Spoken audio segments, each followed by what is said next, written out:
श्रीमा Shri Arvind Shri Arvind पाठचक्र online माध्यम योगदान करिथुआ भाई बापा मान नमस्कार। आज आलोच्य विषय प्रकृत सुख। प्रकृत सुख यही प्रसंग रे आलोचना करने निमंते कोरापुट जिला दामंजली विजयपा सस्मिता मिश्र को मु अनुरोध करुछि। सस्मिता अपा तांकर वक्तव्य प्रदान करंतु।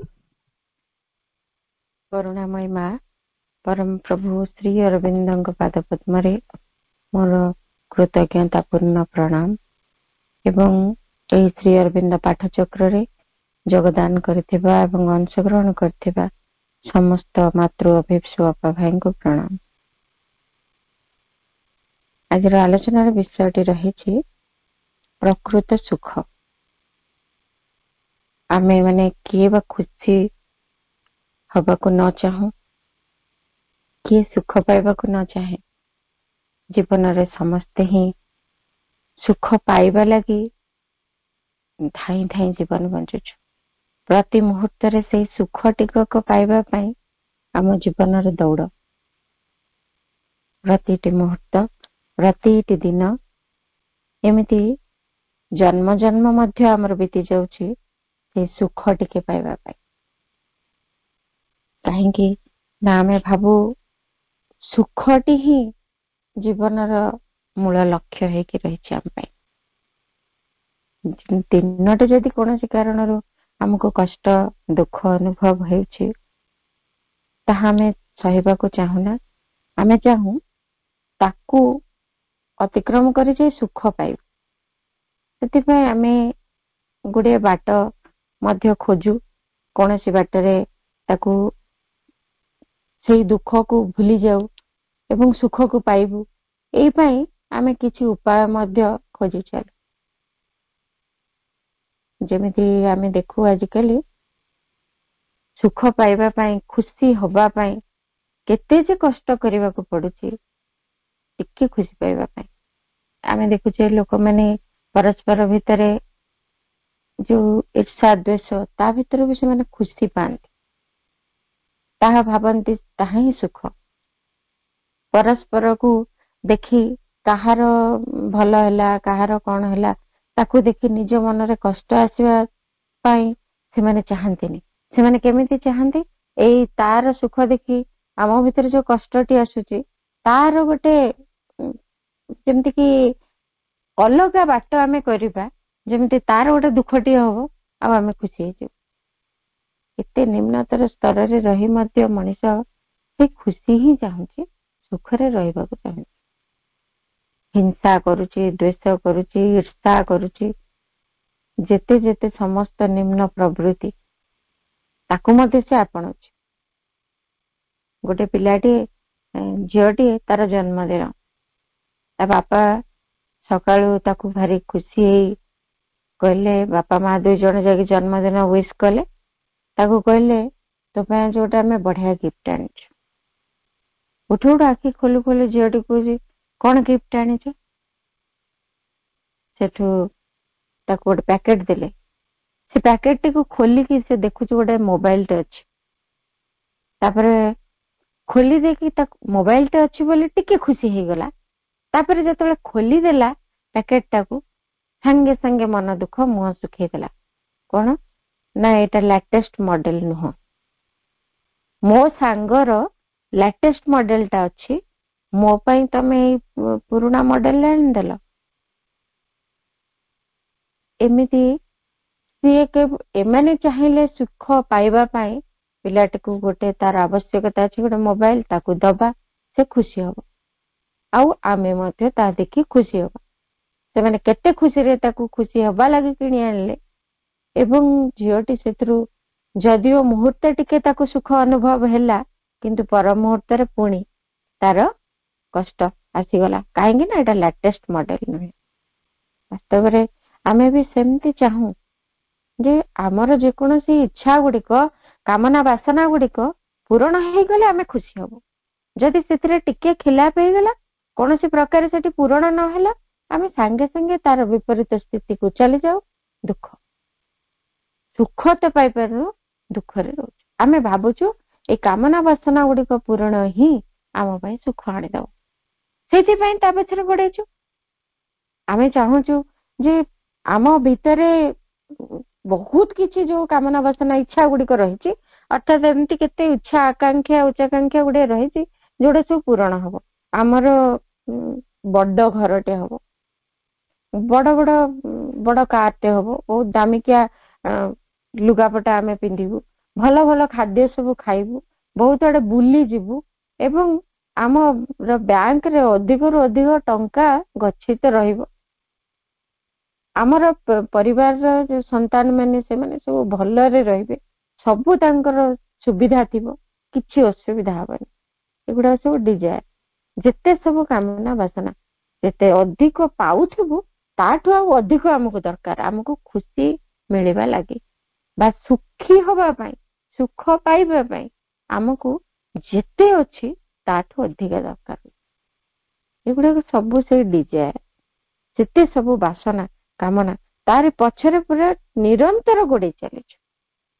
ଘରଟିଏ ଅଛି, ସେ ଘରଟା ଆଉ ଟିକେ ବଡ କରି କେମିତି ହବ, କିଛି ଟଙ୍କା ପଇସା ଆମର ଅଛି ଚଳିବା ପାଇଁ, ଆହୁରି ଅଧିକ କେମିତି ମୁଁ ତାକୁ ଗଚ୍ଛିତ କରିବି।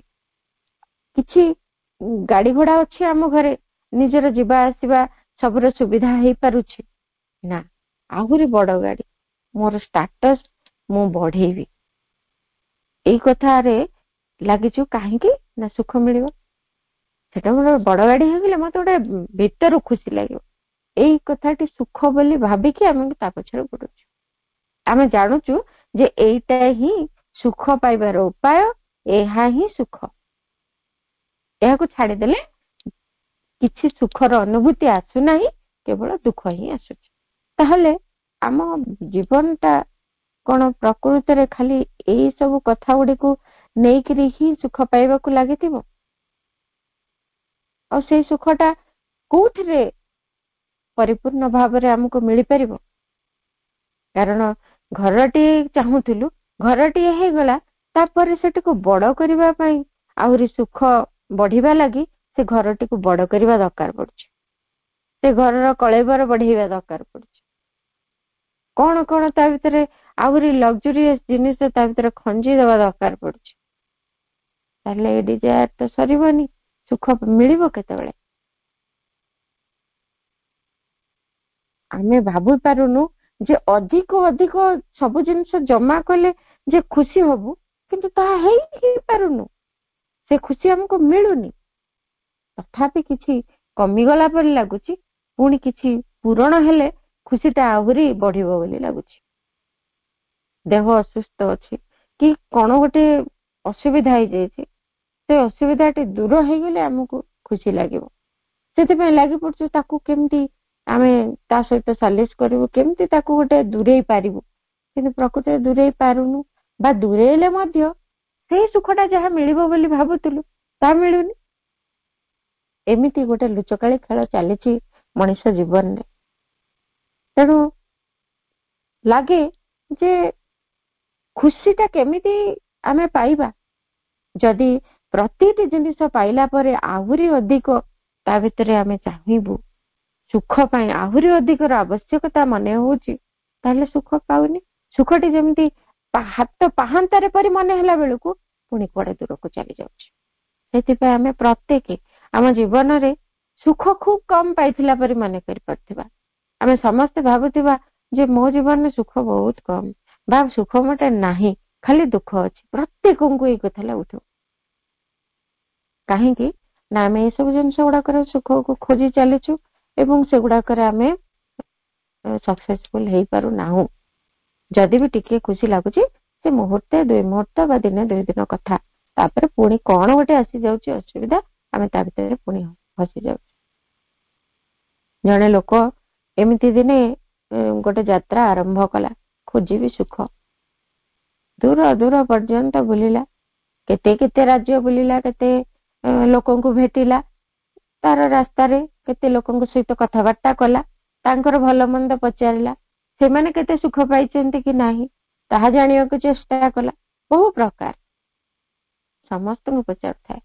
ଯାହାକୁ ପଚାରୁଛି ସେ କହୁଛି ହଁ ମତେ କିଛି ଦିନ बा किछि मुहूर्त केतेबेले टिके एई घटनाटी घटिथिला मते खुशी लागिथिला किंतु आज से खुशी आउ नाही कौन से कारण से खुशीटा आज हरै देछि बा मु जो दिन परीक्षा पास करथिली मते खुशी लागिथिला समस्ते एमती गोटे पास्ट टेंस भलिया गोटे कथा को कहि चलछन्ती जेमती मु जो दिन परीक्षा पास करथिली मते खुशी लागिथिला किए कहला मु जो दिन विवाह करथिली मते खुशी लागिथिला किए कहला मोर जो दिन संतान हेतिला मते से दिन खुशी लागिथिला किंतु एबे तो संतानटा अछि से खुशीटा गला कुआडे से सुखटा गला कुआडे एबे भी तो विवाहित अछो से सुखटा गला कुआडे जो दिन परीक्षा पास करथिलो पास करिवार डिग्रीटा तो एबे भी हाथ रे अछि से सुखटा गला कुआडे जो दिन मो बापा माँ मो पाई गोटे भल घरटे गिफ्ट देइथिले से दिन मो बहुत खुशी हेतिली मते बहुत सुख मिलिथिला से घरटे तो एबे भी अछि काई से सुख एमती अनेक लोकों सहित मिसिछि जो मोर गोटे बहुत बड़ रोग हो जाइथिला देह मोर अति असुस्थ हो जाइथिला जो दिन मु बहुत भल हो गली डाक्टर कहले आउ समस्या नाही से दिनर खुशी मोर कहले न सरे से दिन मु बहुत खुशी हेतिली समस्त कहउछन हेतिली पाइथिली से दिन खुशी लागिथिला किंतु आज आज तुमे केमती अछो से कहउची प्रत्येक कहउछन्ती आज हाँ से खुशी कहीं अनुभव होनी ए भावटी समस्त ठारे से पाइला तेबे एई कथाटी पाइला परे ता भितरे बारंबार पुणी प्रश्न उठिला जे काहे की मु भी सुख खोजुची जदि भी केतेबेले टिके सुख अनुभव हेची आज काहे तो आउ लागुनी सेई सुखर कारणटी एबे भी एठी प्रेजेंट किंतु काहे से सुख अन्य जने व्यक्ति एमिति मध्य मनीष करे अन्य जने व्यक्ति को हैरान रे पकई देकी से खुशी हुए ताकू गोटे असुविधा रे पकई देकी से खुशी हुए एमिति भी लोक कहले से जे खोजुथिला खुशी बा सुख को खोजुथिला लोक मानक भितर बुली बुली राज्य केते केते शहर केते ग्रामांचल घुरी बुलिला से पचारिला लोक मध्य कहले जो दिन मोर शत्रु को मु देखिली जे से हैरान होची हंतसंत होची तार दुर्भाग्य पड़िची से दिन मते आत्मा को शांति मिले मु बहुत सुख पाइली से दिन से मते एते हैरान करथिला आज ताको पुलिस बांधी कि नेला मु बहुत खुशी हेइथिली जो दिन ताको पुलिस बांधी कि नेतिला मु से दिन खुशी हेइथिली एबे ताको पुलिस छाड़ देला कि नहीं छाड़ीनी एबे भी बांधी कि रखिची ताले से खुशी अछि ना नाही काहे कि नाही ना मु आउ किछि खोजुची आउ किछि पाइले मु खुशी हेबी ताले एई सुखटा कोन एमिति सब बेले हमटो दूर को चलीतिबो आमे कोन पाइबेनी ना ताहा हम पाई नुहे एई क्वेश्चन जने वृद्ध लोक से भेटिला जेते बेले से प्रश्न समस्त को भी पचारथिला जने वृद्ध लोक को भी से कथाटी पचारला से कहले गोटे सुंदर उत्तर टी देले से कहले तुमे एमती जदि खुशी खोजी चलिबो बाहर खोजी चलिबो बाहर सब लोक को पचारी कौन सी घटना तुमको खुशी दे पारे कि तुमको कौन सी परिस्थिति खुशी दे पारे कौन सी व्यक्ति खुशी दे पारे कि जदि खोजी चलिबो तमे पाइबनी तमे कोठी पाइबो ना जदि तुमे देखिबो तम भीतर अछि खुशी से बेला केमती मो भीतर अछि तुमे चेष्टा करिबो जदि जे तमे जहा हेई कि अछो आ जहा पाइचो सेइथिरे जदि सेई मुहूर्त रे तुमे खुशी होबा सिखिबो एवं सेई खुशीटा को नेई तुमे कंटिन्यू करि परिबो ताल तुमे खुशी पाइबो तम भीतर खुशी पाइबार जो रहस्य तुम भीतर अछि आउटवर्डली तुमे एठी खोजी बुलिबो तुमे पाइबो नाही तुमे जदि जहा पाइचो एवं ताकू नै खुशी हेइछो ताहाले सेइथिरे संतुष्ट है कि सुखी है कि रहिबा को जदि चाहिबो एवं सेई मुहूर्त गुडी को सेई आनंदर सुखर मुहूर्त गुडी को जो जीवन रे आसीचंती सेई गुडी को सब बेले मने रखिथिबो एवं सेइति पई तुमे निज भीतर सुखटी को धरि रखिथिबो ताहाले पाइबो ଏ କଥାଟି ତାର ଟିକେ ମନକୁ ପାଇଲା, ଭାବିଲା ସତରେ ତ ଯୋଉ କଥା ଆମେ ପାଇଯାଉଛୁ ତାପରେ ସେଇ ସୁଖଟିକୁ ପୁରା ଭୁଲି ହିଁ ଯାଉଛୁ, ଆମେ ମନେ ରଖିପାରୁନୁ। ତେଣୁ ଆମ ଭିତରେ ସୁଖଟିକୁ ପାଇବୁ ବା ନ ପାଇବୁ ସେଇ ଭାବଟି ନିର୍ଭର କରୁଛି। ତାର ମନ ପାଇଲା ଏବଂ ସେ ଚେଷ୍ଟା କଲା ଯେ ଜୀବନରେ ଯେତେ ସବୁ ଛୋଟ ବଡ ସୁଖ ଗୁଡିକ ପାଇଛି ବାହ୍ୟ ଭାବରେ ଅନୁଭବ କଲା। ସାଧାରଣ ଜୀବନ ଭିତରେ ମଣିଷଟି ଏଇ କଥା ଶିଖିଲା, ସେ ଲୋକଟି ଯେ ଯାହା ପାଇଛି ସେ ତ କମ ଖୁସିର କଥା ନୁହେଁ, ଯାହା ହରେଇଛି ସେ ଖୁବ କମ, କିନ୍ତୁ ପାଇଛି ତ ବହୁତ ଅଧିକ। ସେ ଅଧିକ କିଛି କୁ ମନେ ପକେଇ ଯଦି ସେ ସନ୍ତୁଷ୍ଟ ହେଇପାରନ୍ତା ହୁଏତ ସୁଖଟା କଣ୍ଟିନ୍ୟୁ କରନ୍ତା, ସୁଖଟା ତା ଭିତରେ ଚିରକାଳ ରହିପାରନ୍ତା। ଏଇ କଥାଟି ସେ ଶିଖିଲା। ତାପରେ ପୁଣି ଆଉ ଗୋଟେ କଥା ଆଉ ଜଣେ ମଧ୍ୟ କହିଲେ ଯେ ଖୁସିଟା କଣ ବା ସୁଖଟା କଣ ଜୀବନରେ? ଏଇ ସୁଖଟା ହଉଛି ଆମେ ଯାହା ଅଛି ଆମର ଆଉ ଆମେ ଯାହା ଚାହୁଁଛୁ ତା ଭିତରେ ଗୋଟେ ବାଲାନ୍ସ, ଦୁଇଟା ଯାକ ଭିତରେ ଗୋଟେ ଭାରସାମ୍ୟ, ଗୋଟେ ସନ୍ତୁଳନ, ଗୋଟେ ସଂଗତି। ଯାହା ଆମ ପାଖରେ ଅଛି ଆମେ ପାଇଗଲୁ ତାକୁ ଆମେ ଭୁଲି ଯାଉ ଏସବୁ ପାଇଛୁ ବୋଲି। ପ୍ରତି ମୁହୂର୍ତ୍ତରେ ଆମେ ଗୋଟେ କଥା ପାଇବା ପାଇଁ ଆମେ ପ୍ରତ୍ୟେକ କେତେ ଜୋରରେ ଲାଗିଯାଉ, ଏଇ କଥାଟି ମୋର ଦରକାର, ଯେମିତି ହେଲେ ଦରକାର, କେମିତି ପାଇବି, କେମିତି ହାସଲ କରିବି, ଆମେ ତାରି ପଛରେ ଛଳ ବଳ କୌଶଳ ସବୁ ଲଗେଇ ଦଉ ଏବଂ ସେଠି ହାସଲ କରିକି ହିଁ ରହିବୁ। ଏଇ ଗୋଟେ ପଣ ଭିତରେ ଆମେ ରହୁ ଏବଂ ଯେତେବେଳେ ପାଇଯାଉ ତାପରେ ସେଟା ହାସଲ ହେଇଗଲା, ଆମର ସରିଗଲା କଥା, ଆଉ ସେଟାକୁ ମନେ ବି ରହେନି। ନେକ୍ସଟ ଆଉ ଗୋଟେ, ଏଇଟା ମୋର ଇଚ୍ଛା, ତାପରକୁ ଆଉ ଗୋଟେ ଇଚ୍ଛା, ସେ ପଛରେ ପୁଣି ଗୋଡେଇଲୁ। ତାହେଲେ ଏଇଟା ଗୋଟେ ବାଲାନ୍ସ ହେଲାନି। ଆମର ଯାହା ଅଛି ଏବଂ ଆମେ ଯାହା ଇଚ୍ଛା କରୁଛୁ ତା ଭିତରେ ଗୋଟେ ଭାରସାମ୍ୟ ଦରକାର। ସବୁବେଳେ ଆମେ ଇଚ୍ଛା ଦିଗରେ ମାଡି ଯାଉଛୁ ଏବଂ ଆମର ଯେତେକ ବାସନା, ଆମର ଯେତେକ କାମନା ତାହାରି ପଛରେ ଆଗେଇ ଯାଉଛୁ, ତାକୁ ଗୁରୁତ୍ୱ ଦେଇ ଦଉଛୁ, ଯୋଉଡାକ ପାଇ ଯାଉଛୁ ତାହାରି ଭିତରେ ଏବଂ ଏଇ ବାସନା ଭିତରେ କୌଣସି ଗୋଟେ ଭାରସାମ୍ୟ ଆମ ଭିତରେ ରହୁନାହିଁ। ଏଇ କଥାଟି ମଧ୍ୟ ଏଇ ଲୋକଟିର ମନକୁ ପାଇଲା। ବାସ୍ତବରେ ଏଇଥିପାଇଁ ହିଁ ତ ସୁଖକୁ ହରେଇ ଦଉଛୁ।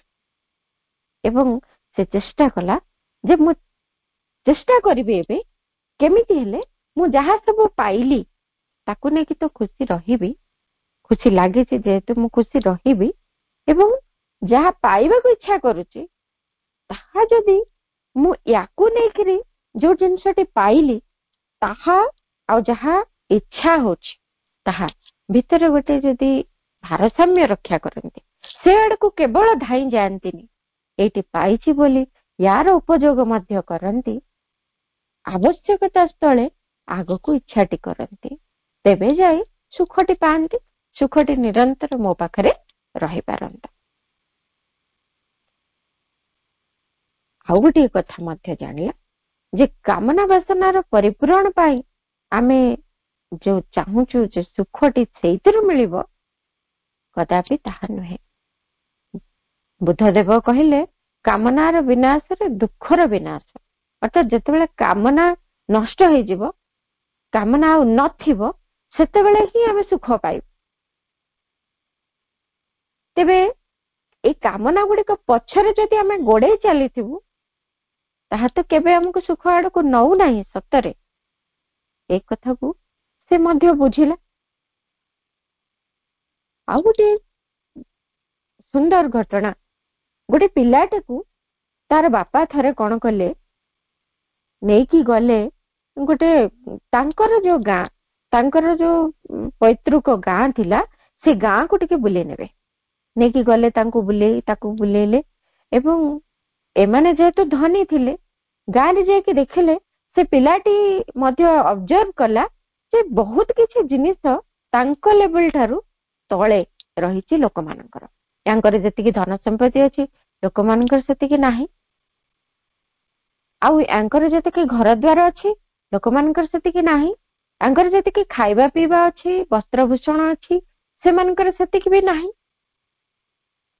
ତଥାପି ସେ ଦେଖୁଛି ଲୋକମାନେ କଣ ଖୁସି ଅଛନ୍ତି, ଯାହାକୁ ଦେଖ ସେମାନେ ସନ୍ଧ୍ୟାବେଳେ ଏମିତି ମନ୍ଦିର ଯାଉଛନ୍ତି, हस खुशी कथबार्ता होउछंती, परस्पर भाव विनिमय करुछंती, तांकर छोट छोट खुशी गुडी को नै कि अधिक उल्लसित होउछंती।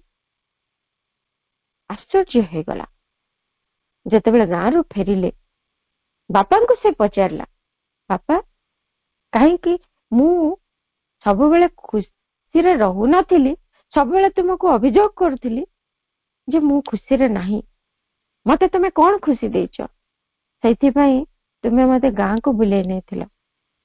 बापा कहले तू सेतर किछि सिखिलु? मु बहुत किछि सिखिली। कौन सिखिलु? मु देखिली से माने मो ठारू कम सुजोग सब पाई मध्य से माने तो खुशी अछंती, तांको पाखरे एते सब मटेरियल थिंग्स नाही जो गुड़ाक अयस आराम सुखर माध्यम बोली मु भाबुती, किंतु सेमानक पाखरे नाही, सेमाने किंतु से सब बिना तो सुखरे अछंती। ताहले निश्चित भाबरे सुखटा कोनोसी मते ए मटेरियल थिंग्स को नेकी हमको मिलिबो बोले जो हमर धारणा एटा पाई गले सेई जिंसटा पाई गले मु सुखी हेबी, ए जो धारणा सेठी न मिलले हम मुह सुखी जाए, हमको दुख घारी दिए। इवन एमिति भी हुए केते लोक अवसादग्रस्त हो पड़ती, मु कथाटी चाहूली मते एटे मिलिला नाही, मो जीवन रे मु जहा चाहिछि मु पाइनी, सेति पई मु दुखी, मो जीवन में सुख नाही बोली से कहे। आ परिस्थिति मध्य केते केते कष्टकर थाए लोकंकर, ताहारी भितर भी से माने खुशी रे चली पारंती, किंतु आम भितर टिके कष्टकर परिस्थिति आसी गले आमे खाली छटपट हो जाऊ, व्याकुल हो जाऊ, आमको लगे मो जीवन रे सुखर चिन्ह नाही, भारी कष्ट पाऊ। तेबे ए मटेरियल थिंग्स मध्य सब बेले सुखर कारण नुहे, बा एगुड़िक पाई जे सुखटी आसीबो एगुड़िक बिना जे सुख नाही ताहा कदापि सत्य नुहे। आमे ए सब कथा गुडी करू एते गुडे जिनिस जानिलु, तेबे आउ गोटे जिनिस हमको जानिबा को अछि जे ए हैप्पीनेस टी ए सुखटी जीवन रे सुख पाइबा पई आमे जो गोडेइछु एगुड़िक केते आवश्यक, प्रकृत रे आवश्यक कि नाही। आमे जो अर्थ रे बुझितिले सुखटी को बाह्य अर्थरु केतोटी घटना तो आमे निजको वर्तमान परखिलेनी जे एगुड़ाक सुख पाई कारण नुहे कि एगुड़िक देई आम जीवन सुख हब, एगुड़िक मध्य देई सुखी हब जीवन, ताहा मध्य ग्यारेंटेड नुहे, बा एगुड़िक तार निश्चित कारण नुहे जो गुड़िक आम पाई सुख आनिदेबे। किंतु आमको जीवन में सुखी हेबार आवश्यकता अछि, सर्वदा सुखी रहिबार आवश्यकता अछि। आउ आमे जो माने जोग मार्ग रे प्रवेश कलेनी आमे से दुख हताशा ए सब को धरि रखिले तो कौन से मते अग्रगति ही करि परिबानी। काहे कि मां कहउछन्ती be happy my child, it is the surest way to progress. सब बेले खुशी रह, हे मोर शिशु सब बेले सुखी रह, खुशी रह, काहे कि ना तुमे अग्रगति करबा पाई एटा होचे निश्चिततम मार्ग। आउ आमे जदि खुशी रहबो आउ गोटे सुंदर कथा भी हबो। मां कहउछन्ती happiness is as contagious as gloom and nothing can be more useful than to pass on to people the contagion of a true and deep happiness। आमे जदि खुशी रहबो आमे ताहाकु संक्रमित करि पारिबो अन्य मानक पाखकु। आमे जदि खुशी रहबो जेमती आमे देखु गोटे पिलाटी से जदि हसुची खेलुची ता पाखरे जे माने थांती से माने खुशी हो जाती। सेमती खुशी मनीषटी जदि आमे देखु तारी पाखरे हमको बहुत खुशी लगे, आमर दुख भूली हो जाए, तार उपस्थिति रे आम भितर सांत्वना भरी जाए। एमिति गोटे खुशी मनीष चारिआड़ को संक्रमित करे ता भितर खुशी को, तेणु हमको खुशी रहिबाकु हबो। जेमती विषादटा चारिआडे माड़ी जाए संक्रमित हो जाए ग्लूम, सेमिति खुशी मध्य चारिआडे माड़ी जाए। आमे कौन चारिआडे संक्रमित करिवु? खुशी निश्चय करबा को हबो संक्रमित। काहे कि ना से खुशीटा जोगे ही मनीषटी भल भावे जीवन धारण करि पारिबो, ଯଥାର୍ଥ ଜୀବନଟି ବଞ୍ଚି ପାରିବ। ତାଠୁ ଅଧିକ ଉପଯୋଗୀ କଥା ଆଉ କିଛି ନାହିଁ। ଆମେ ସାଧନା ମାର୍ଗରେ, ଯୋଗ ମାର୍ଗରେ ପ୍ରବେଶ କରିଛୁ। ଆମେ ଯଦି ଏମିତି ଖୁସିକୁ ସମସ୍ତଙ୍କ ଆଡକୁ ସଂକ୍ରମିତ କରିପାରିବୁ, ଆମେ ସିନା ଅଧିକ ଖୁସି ହେଲେ ତାହା ଅନ୍ୟମାନଙ୍କ ଆଡକୁ ସମ୍ପ୍ରସାରିତ ହବ, ସଂକ୍ରମିତ ହବ। ଆମେ ଯଦି ନିଜେ ଦୁଃଖୀ ହେଇକି ଥିବୁ, କେମିତି ଆମେ ସମ୍ପ୍ରସାରିତ କରିବୁ, ସଂକ୍ରମିତ କରିବୁ ସେ ସୁଖକୁ?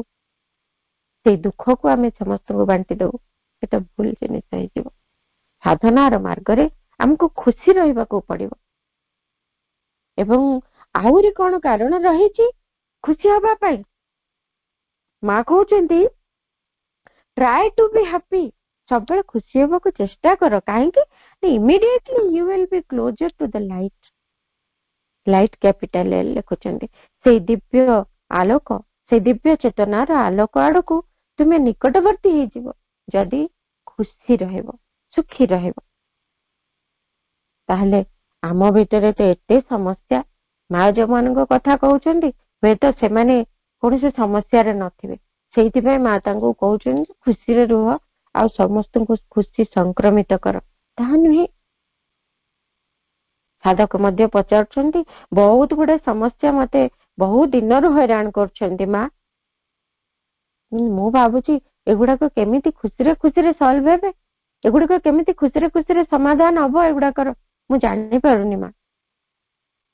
ମା କହୁଛନ୍ତି the only way to a true and lasting happiness is a complete and exclusive reliance on the divine grace. ଏଇଟା ଖୁସି ନୁହେଁ। ଆମେ ଯୋଉ ସବୁ ବାହ୍ୟ ବସ୍ତୁ ଗୁଡିକ ପଛରେ ଗୋଡଉଥିଲୁ ଖୁସି ହବା ପାଇଁ, କେତେ ପ୍ରକାର ଚେଷ୍ଟା କଲୁ, ଜୀବନରେ ସେତିକି ଖୁସି ତ ପାଇଲୁନି। ଖୁସିର କାରଣଟି ରହିକି ମଧ୍ୟ ଆମେ ଖୁସି ନାହୁଁ। ଯୋଉଦିନ ଚାହୁଁଥିଲୁ ଆମର ଗୋଟେ ସନ୍ତାନ ହଉ, ସେଇଦିନ ଦୁଃଖୀ ଥିଲୁ। ସନ୍ତାନଟି ହେଇଗଲା ଦିନ ଭାରି ଖୁସି ହେଇଗଲୁ। କିନ୍ତୁ ସେଇ ସନ୍ତାନଟି ଥିବା ସତ୍ତ୍ୱେ ସେ ସୁଖ କାହିଁକି ନାହିଁ? ଖୁସିର କାରଣଟି ରହିକି ମଧ୍ୟ ଖୁସି କୁଆଡେ ଉଭେଇ ଯାଇଛି, ସୁଖ କୁଆଡେ ଉଭେଇ ଯାଇଛି। ସୁଖଟି ସେଇ ବାଟରେ ମିଳେନି। ଆମେ ଯେତେ ସବୁ ଚାହୁଁଛୁ ସବୁଗୁଡାକ ଅଜ୍ଞାନତା ପୂର୍ଣ୍ଣ, ତେଣୁ ସେଇଥିରେ ଆମେ ସୁଖ ପାଇପାରିବୁନି। ଗୋଟିଏ ବାଟ ଅଛି ଯୋଉଥିରେ କି ଆମେ ପ୍ରକୃତ ସୁଖଟିକୁ ପାଇବୁ ଏବଂ ଲାଷ୍ଟିଂ, ସବୁଦିନ ରହିଲା ଭଳି ସୁଖଟିଏ, ଚିରସ୍ଥାୟୀ ସୁଖଟିଏ ପାଇବୁ ଏବଂ ପ୍ରକୃତ ସୁଖଟିଏ ପାଇବୁ। କୋଉଥିରେ? Is a complete and exclusive Reliance on the divine grace. ଯେତେ ବିପଦ ପଡୁ, ଦୁଃଖ ପଡୁ, ଯାହା ଅସୁବିଧା ପଡୁ, ଘଟଣା ଯେତେ ବିପରୀତ ଘଟୁ, ତାରି ଭିତରେ ଯଦି ଭଗବାନଙ୍କ ଉପରେ ଏକ ପରିପୂର୍ଣ୍ଣ ଆସ୍ଥା ଆମର ରହିଥାଏ, ପରିପୂର୍ଣ୍ଣ ଭରସା ରହିଥାଏ, ଭଗବାନଙ୍କ କୃପା ଉପରେ ଆମର ବିଶ୍ୱାସ ରହିଥାଏ, ସେତିକି ଯଦି ରହିଥାଏ, ସେଇଥିରୁ ହିଁ ଯଥାର୍ଥ, ପ୍ରକୃତ ଏବଂ ଚିରସ୍ଥାୟୀ ସୁଖ ଆମେ ପାଇପାରିବୁ। ତା ବ୍ୟତୀତ ଆଉ କୌଣସିଥିରେ ଆମେ ସୁଖ ପାଇପାରିବୁନି। ଆମେ ତ ସବୁ ପରିସ୍ଥିତିରେ ବିଚଳିତ ହିଁ ହବୁ। କିନ୍ତୁ ଯଦି ଭଗବାନଙ୍କ ଉପରେ ବିଶ୍ୱାସ ଥିବ, ଭରସା ଥିବ, ତାଙ୍କ କୃପା ଉପରେ ଆସ୍ଥା ରହିଥିବ, ତାହେଲେ କିଛି ବି ଘଟଣା ଆମକୁ ବିଚଳିତ କରିପାରିବନି। କୌଣସି ଦୁଃଖ ଆମକୁ ମର୍ମାହତ କରିପାରିବନି। କୌଣସି ଯନ୍ତ୍ରଣା ଆମକୁ କୌଣସି ପ୍ରକାରେ ବ୍ୟାକୁଳ କରିଦେବନି, ବିଚଳିତ କରିବନି। ତେଣୁ ଭଗବାନଙ୍କ କୃପା ଉପରେ, ଭଗବାନଙ୍କ ଉପରେ ବିଶ୍ୱାସ, ଭରସା, ଆସ୍ଥା ରଖିବାକୁ ହବ। କାରଣ ଆମେ ସାଧାରଣ ଜୀବନଟି, ସାଧାରଣ ମଣିଷଟିଏ ଯେମିତି ବିତେଇ ଦିଏ, ଖାଲି ବାହ୍ୟ ବସ୍ତୁରେ ସୁଖ ଖୋଜି ଖୋଜିକି ସେମିତି ବଞ୍ଚିବାକୁ ଆସିନୁ। ଆମେ ସଂକଳ୍ପବଦ୍ଧ ହେଲୁଣି, ଆମେ ଭଗବାନଙ୍କ ଭଲ ପାଇବୁ, ଭଗବାନଙ୍କ ଦିଗରେ ଯିବୁ, ଭଗବାନଙ୍କ ନିର୍ଦ୍ଦେଶିତ ମାର୍ଗରେ ପରିଚାଳିତ ହବୁ। ତେଣୁ ତାଙ୍କଠାରେ ବିଶ୍ୱାସ, ଭରସା ଯଦି ରଖିବୁ, ତେବେ ହିଁ ସେଇ ପ୍ରକୃତ ସୁଖଟିକୁ ପାଇପାରିବୁ। ମା ଆହୁରି ମଧ୍ୟ କହୁଛନ୍ତି ସବୁବେଳେ ଭଲ ହବାକୁ ପଡିବ ଆମକୁ, ତାହେଲେ ହିଁ ଆମେ ଖୁସି ରହିପାରିବୁ, ଆମେ ସୁଖ ପାଇବୁ। ଆମେ ଜୀବନରେ ଭଲ ହେଇକି ରହୁନୁ, ଆମ ଭିତରେ କେତେ ଯେ ମନ୍ଦ ଭାବନା, କେତେ ଯେ ମନ୍ଦ ଚିନ୍ତା ଅନ୍ୟମାନଙ୍କ ପାଇଁ, ଆଉ ଏମିତି ସାଧାରଣ ଭାବରେ ମଧ୍ୟ ଅନ୍ୟମାନଙ୍କ ପାଇଁ ଜାଣି ଶୁଣିକିରି ମନ୍ଦ ଭାବନା ଗୁଡେ ନ ରଖିଲେ ମଧ୍ୟ ଅନେକ ଅପ୍ରୀତିକର ଚିନ୍ତା ଆମ ମନ ଭିତରେ ସବୁବେଳେ ବୁଲୁଛନ୍ତି ଏବଂ ସେଇଗୁଡିକ ଆମକୁ ଏମିତି ସ୍ଥିତିରେ ରଖିଛନ୍ତି ଯେ ସୁଖ ଠାରୁ କୋଷ କୋଷ ଦୂରକୁ ନେଇଯାଉଛନ୍ତି। କାରଣ ଏଇ ଅପ୍ରୀତିକର ଅନିଷ୍ଟକର ଚିନ୍ତା ଗୁଡିକ, ଯେମିତିକି ଆମ ମନ ଭିତରେ ଆସିଲା କିଏ ଗୋଟେ କଣ ଗୋଟେ ଅସୁବିଧା, ଗୋଟେ ଖରାପ ଚେତନାର ଲୋକଟେ, ଇଏ କେମିତି ଏମିତି ଭଲରେ ରହିଛି, ମୁଁ ଏତେ ଖରାପ ଚେତନାର ଲୋକଟେ ଏତେ ଭଲରେ କେମିତି ରହିଲା, ମୁଁ ଗୋଟେ ଭଲ ଲୋକଟେ ହେଇକି ଏତେ କଷ୍ଟ ପାଉଛି। ଏଭଳି ଗୋଟେ ଚିନ୍ତା ମଧ୍ୟ ଆମକୁ ଦୁଃଖ ଦେବାର ମୂଳ କାରଣ ହେଇଥାଏ, ଆମ ସୁଖକୁ ଆମଠୁ ଛଡେଇ ନେବାର ମୂଳ କାରଣ ହେଇଥାଏ। ତେଣୁ ସବୁବେଳେ ଟିକେ ଭଲ ହେଇକି ରହିବା, ଚେତନାଟିକୁ ଟିକେ ଏମିତି ଶୁଦ୍ଧ କରିକି ରଖିବାର ଚେଷ୍ଟା ଟିକେ କରିବା, ତେବେ ଯାଇକି ଗୋଟେ ଚିରସ୍ଥାୟୀ ପ୍ରକୃତ ସୁଖ ପାଇପାରିବା। ଏବଂ ସବୁବେଳେ ଯଥାର୍ଥ କର୍ମଟି କରୁଥିବା, ତାହା ହିଁ ମା କହୁଛନ୍ତି। ଆଉ ସବୁବେଳେ ସେଥିପାଇଁ ନୀରବ ସ୍ଥିର ଭାବରେ ଆମେ ନିଜ କର୍ମଟିକୁ କରିବା, ତାହାରି ଭିତରେ ସେଇ ସମର୍ପଣଟିର ଭାବ ରଖିଥିବା, ଦିବ୍ୟ କୃପା ଉପରେ ଭରସା ରଖିଥିବା, ତେବେ ଯାଇ ସୁଖଟି ପାଇ, ନହେଲେ ସୁଖ ମିଳିବନି। ପୁଣି ସେଇ କର୍ମ ଭିତରେ ସେଇ ନିମ୍ନତର ଚେତନାଟି ଆସିଯିବ ଏବଂ ପୁଣି ତଜ୍ଜନିତ ଗୋଟେ ଦୁଃଖଟିଏ ଆସି ଆମ ପାଖରେ ହାଜର ହେଇଯିବ। ଖୋଜି ନଥିବୁ ଦୁଃଖ, ସୁଖ ଖୋଜୁଥିବୁ କିନ୍ତୁ ପାଉଥିବୁ ଦୁଃଖ। ତେଣୁ ସବୁବେଳେ ଯଥାର୍ଥ ଭାବରେ, ଯଥାର୍ଥ ସ୍ଥିରତାର ସହିତ, ନିରବତାର ସହିତ କର୍ମ ଗୁଡିକ ସମ୍ପାଦନ କରିବା, ସେଇ ଭଗବାନଙ୍କ ପାଖରେ ସମର୍ପଣ କରୁଥିବା, ତେବେ ହିଁ ତ ସୁଖ ଆସିବ।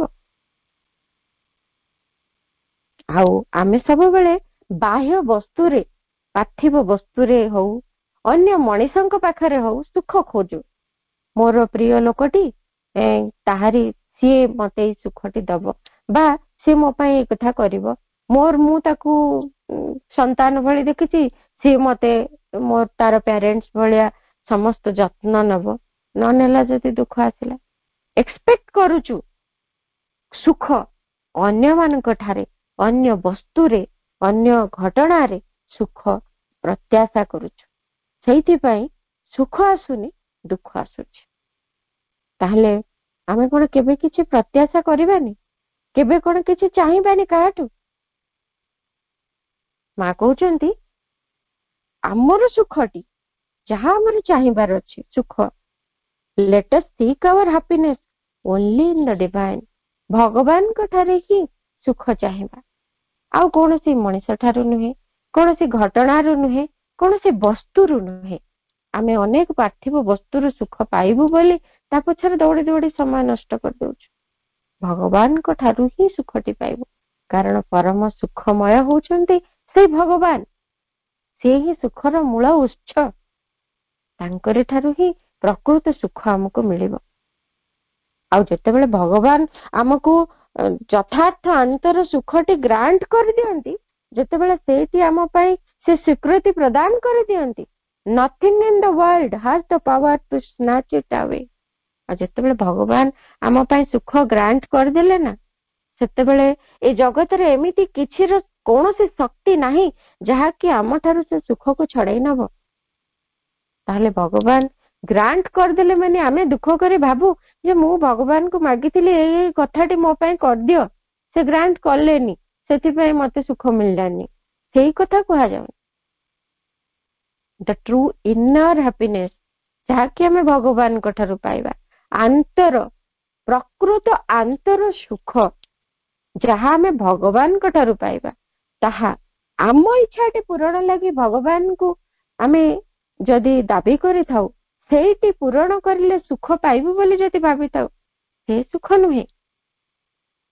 ଆମେ ତ ଭଗବାନଙ୍କ ଠାରୁ ହିଁ ସୁଖ ଚାହିଁବା ନା, ଭଗବାନ ଯାହା ଚାହିଁବେ ସେଥିରେ ହିଁ ଆମର ସୁଖ ଅଛି।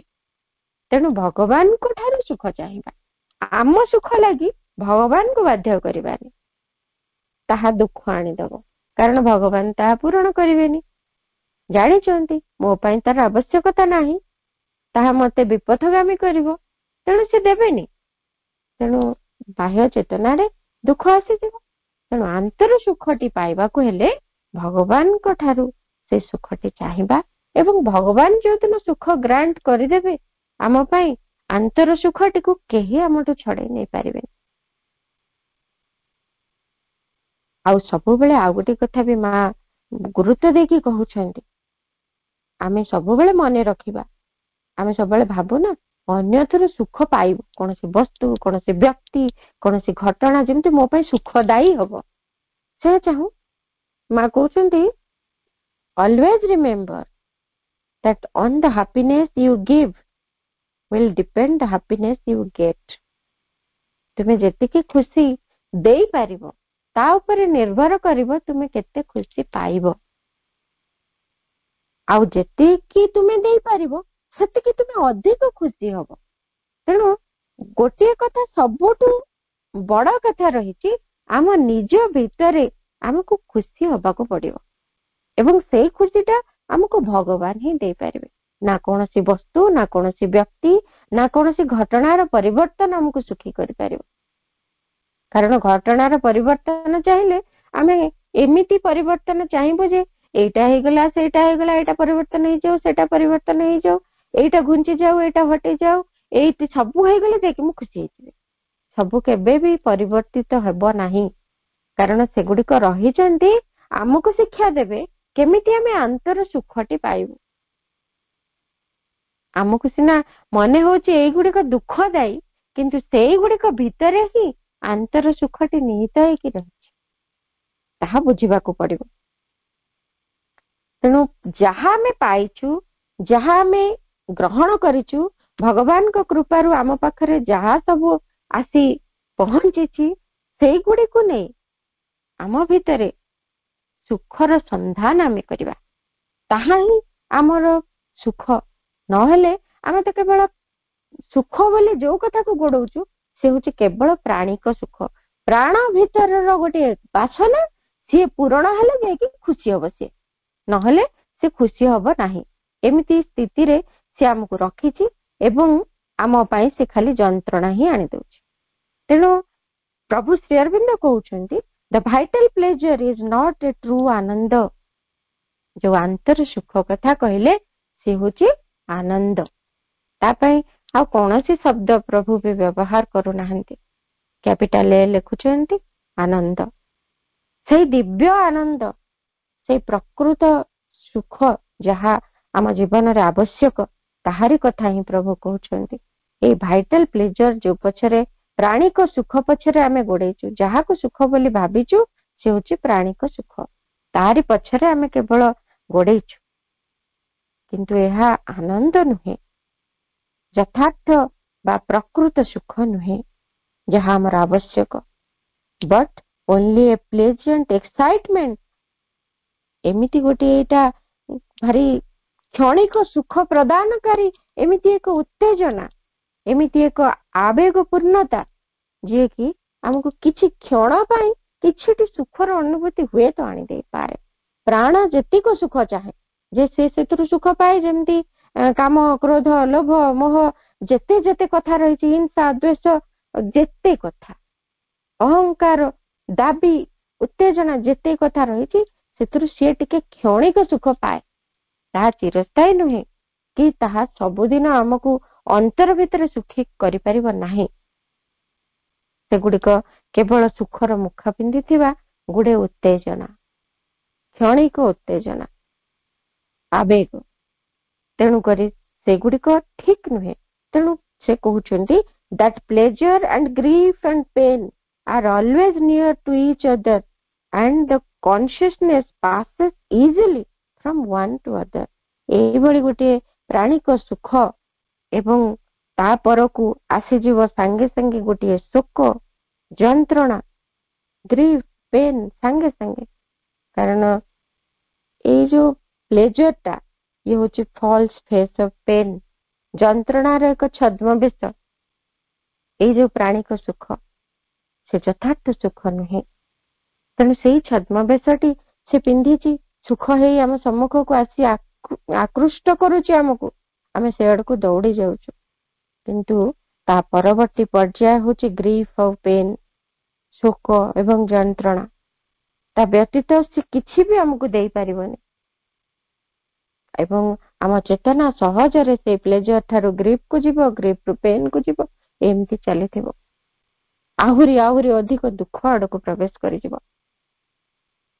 One has to establish peace and quietude there so that the true psychic and spiritual joy can take the place.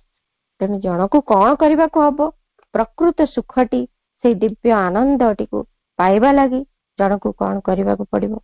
ନିଜ ଭିତରେ, ସେଇ ଅନ୍ତର ଭିତରେ ଏଇ ଯୋଉ ଅସ୍ଥିରତା, କାରଣ ପ୍ରାଣ ଯେତେକ ସୁଖର ମୁହଁ ଦେଖାଏ ନା, ସେଗୁଡିକୁ ଆମକୁ ଖାଲି ଅସ୍ଥିର କରି ପକାଏ, ଉତ୍ତେଜିତ କରି ପକାଏ। ତା ପଛରେ ଦୌଡିବା ପାଇଁ ଆମ ଭିତରେ ପ୍ରବଳ ଆବେଗ ସୃଷ୍ଟି କରେ। ଆମେ ମାତି ଯାଉ ସେ ଭିତରେ। ସେଇଠି ମାତି ନ ଯାଇ ଏମିତି ଆବେଗରେ ପରିପୂର୍ଣ୍ଣ ନ ହେଇ, ଉତ୍ତେଜନା ପ୍ରବଣ ନ ହେଇ, ଆମେ ସେଠି ଟିକେ ନିଜ ଭିତରେ ଟିକେ ଶାନ୍ତି, ସ୍ଥିରତା ରକ୍ଷା କରିବାକୁ ପଡିବ। ସେଇଗୁଡିକୁ ଆମେ ଜାଣିଲେ ଯେ ସେଗୁଡିକ ମୁଖାପିନ୍ଧା ସୁଖ ଗୁଡିକ, ଯନ୍ତ୍ରଣା, ଶୋକ, ଏମାନେ ମୁଖା ପିନ୍ଧିକି ଆସିଛନ୍ତି ସୁଖର। ସୁଖ ବୋଲି ତାରି ପଛରେ ଗୋଡେଇ ଚାଲିଛୁ। କେତେ ଲୋକଙ୍କୁ ସେଥିପାଇଁ ହଇରାଣ ବି କରିଦଉଛୁ, କାହିଁକି ନା ମତେ ସୁଖ ମିଳିବ। ମଣିଷର ପ୍ରକୃତି ଏଇଭଳି ନିମ୍ନସ୍ତର ସ୍ତରରେ ଯାଇ ମଧ୍ୟ କ୍ରିୟା କରୁଛି। ଜଣେ ଆଉ ଜଣକୁ ହଇରାଣ କରିବାକୁ ବି ପଛଉନି, କାରଣ ମୁଁ ତାକୁ ହଇରାଣ କଲେ ଗୋଟେ ପ୍ରାଣୀକ ସୁଖ ପାଏ, ନିଜର ଅହଂର ପରିପୂର୍ତ୍ତି ହୁଏ। ଏମିତି ପ୍ରକାର ମଣିଷ ଧାଇଁଯାଏ, ଏତେ ଉତ୍ତେଜନା ପ୍ରବଣ କରି ରଖେ ମଣିଷଟିକୁ ସିଏ। ତେଣୁ ସେଇ ଉତ୍ତେଜନାରେ ଭାସି ନ ଯାଇ, ସେ ତା ଦ୍ୱାରା ଚାଳିତ ନ ହୋଇ ନିଜ ଭିତରେ ଟିକେ ଶାନ୍ତି, ସ୍ଥିରତା ଯଦି ଆମେ ରଖିପାରିବା, ତାହେଲେ କଣ ହବ? ଆମ ଭିତରେ ସେଇ ଯଥାର୍ଥ ଚୈତିକ ଆନନ୍ଦଟି ସେଇ ସ୍ଥାନଟି ନବ। ଯୋଉ ସ୍ଥାନଟି ପ୍ରାଣିକ ସୁଖଟି ନେଇଥାନ୍ତା, ସେଇ ସ୍ଥାନଟି ଚୈତିକ ଆନନ୍ଦଟି ସେଇ ଜାଗାଟି ନବ। ଏବଂ ସେଇ ଚୈତିକ ସୁଖଟି ହିଁ ଯଥାର୍ଥ ଏବଂ ପ୍ରକୃତ ସୁଖ। ତାହା କେବେ ଆମକୁ ଛାଡି ଚାଲିଯିବନି, କି କେବେ ତାହା କ୍ଷଣିକ ନୁହେଁ, କି ତାହା ମଧ୍ୟରେ କୌଣସି ଉତ୍ତେଜନା ନଥାଏ, କି ତାହାର ପରବର୍ତ୍ତୀ ପର୍ଯ୍ୟାୟରେ ଆମ ଚେତନା ଦୁଃଖ ଭିତରକୁ, ଯନ୍ତ୍ରଣା ଭିତରକୁ ପ୍ରବେଶ କରିଯାଏ ନାହିଁ।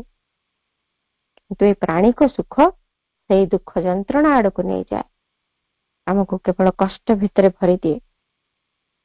କାହିଁକି ଏଇଟା ଦୁଃଖ ଯନ୍ତ୍ରଣା ଦିଏନି? It is the touch of the psychic that gives the soothing effect of which you speak, you want. ଯୋଉ କଥାଟି ତୁମେ ଚାହୁଁଛ, ଯେ ସୁଦିଂ ଇଫେକ୍ଟ, ଆମେ ସୁଖ କଣ ପାଇଁ ଚାହୁଁଛୁ? ଆମେ ଯେମିତି ପ୍ରଥମରୁ ଜାଣିଲେ, ସୁଖ ଅର୍ଥାତ୍ କଣ? ଏମିତି ଏକ କୋମଳ ଅନୁଭବ, ଏମିତି ଏକ ଆଶ୍ୱସ୍ତିକର ଅନୁଭବ, ଏମିତି ଏକ ଶାନ୍ତିମୟ ସ୍ଥିତି ଚାହୁଁଛୁ, ଯୋଉଟାକୁ କି ସୁଖ ବୋଲି ଆମେ ନାଁ ଦେଇଛୁ, ଏବଂ ସେଇଟାକୁ ଖୋଜିବା ପାଇଁ ଜୀବନଟିରେ ଦୌଡା ଧାପଡା କରୁଛୁ। ସେଇ ସୁଦିଂ ଇଫେକ୍ଟଟା, ସେଇ ସୁନ୍ଦର, କୋମଳମୟ ଏବଂ ଶାନ୍ତିପୂର୍ଣ୍ଣ ଏବଂ ଅତି ଆଶ୍ୱସ୍ତିକର ସେଇ ଭାବଟି, ସେଇ ପ୍ରଭାବଟି କେବଳ ଚୈତ୍ୟ ହିଁ ଦେଇପାରେ। ଅନ୍ତର ଭିତରେ ରହିଥିବା ସେଇ ଚୈତ୍ୟ ସତ୍ତା ହିଁ ଏଇ ସ୍ପର୍ଶ ଆମକୁ ଦେଇପାରନ୍ତି, ସେଇ ଦିବ୍ୟ ଆନନ୍ଦକୁ ଆମ ସହିତ ଯୋଡି ଦେଇ ପାରନ୍ତି। ସେଇ ଦିବ୍ୟ ଆନନ୍ଦ ହିଁ ପ୍ରକୃତ ସୁଖ, ଯାହା ପଛରେ ଆମ ଜୀବନ ପରିଚାଳିତ ହବା ଦରକାର, ଯାହା ହିଁ ଆମ ଜୀବନର ଲକ୍ଷ୍ୟ। ସେଇ ଆନନ୍ଦ ମଧ୍ୟରୁ ସବୁ କିଛି ସୃଷ୍ଟି ହେଇଥିଲା, ସେଇ ଆନନ୍ଦ ଆଡକୁ ହିଁ ସବୁ କିଛି ଗତି କରୁଛି ଏ ସୃଷ୍ଟିରେ। ତେଣୁ ତାହା ହିଁ ଆମର ଲକ୍ଷ୍ୟ। ଆମେ କେବଳ ଅଜ୍ଞାନତା ବଶତଃ, ଏମିତି ପ୍ରାଣର ଆକର୍ଷଣ ବଶତଃ, ଭ୍ରାନ୍ତିର ସହିତ ଏମିତି କିଛି ପାର୍ଥିବ ସୁଖ ପଛରେ ଗୋଡେଇ ଗୋଡେଇ ନୟାନ୍ତ ହେଇଗଲୁଣି ସିନା, ସୁଖ ଟିକେ ଦେଖିପାରୁନୁ, ଅନୁଭବ କରିପାରୁନୁ। କ୍ଷଣିଏ ଅନୁଭବ କରିଥିବୁ କି ନାହିଁ, ପରବର୍ତ୍ତୀ ମୁହୂର୍ତ୍ତରେ କେବଳ ଦୁଃଖ ଯନ୍ତ୍ରଣା ପାଇଯାଉଛୁ। କେତେ ଧୋକା ପାଉଛୁ, ସୁଖ ନାଁରେ କେତେ ଯେ ଯନ୍ତ୍ରଣା ଭିତରେ ପ୍ରବେଶ କରୁଛୁ, କେତେ ଦୁଃଖ ଭିତରେ ପ୍ରବେଶ କରୁଛୁ। ସାଧାରଣ ମଣିଷଟିଏ ଏଇ କଥା କରୁଛି ଅଜ୍ଞାନତା ବଶତଃ। ଆମେ ଯୋଗ ମାର୍ଗରେ ପ୍ରବେଶ କଲେଣି। ମା ପ୍ରଭୁଙ୍କର ଏଇ ବାଣୀ ଗୁଡିକରୁ, ଏଇ ସମସ୍ତ କିଛି ଦିବ୍ୟ ଜ୍ଞାନ ଗୁଡିକରୁ ଆମେ ଏଇ କଥା ଅନ୍ତତଃ ଜୀବନରେ ପ୍ରୟୋଗ କରିବାକୁ ଶିଖିବା। ସାଧାରଣ ସୁଖ ଆମ ପାଇଁ ଆଉ ଗୁରୁତ୍ୱପୂର୍ଣ୍ଣ ହେଇକି ନ ରହୁ, ପ୍ରାଣିକ ସୁଖ ପଛରେ ଆମେ ଆଉ ନ ଦୌଡୁ, କି ପ୍ରାଣିକ ସୁଖ ପ୍ରାପ୍ତି ଲାଗି ଆମେ ଅନ୍ୟ ଜଣକୁ କାହାକୁ କଷ୍ଟରେ ବି ନ ପକଉ, କି କୌଣସି ଘଟଣାର ପରିବର୍ତ୍ତନ ପାଇଁ ଜିଦ୍ କରି ନ ବସୁ, କୌଣସି ବ୍ୟକ୍ତି ଠାରୁ କିଛି ପ୍ରତ୍ୟାଶା କରି ଅଧିକ ଦୁଃଖ ନ ପାଉ।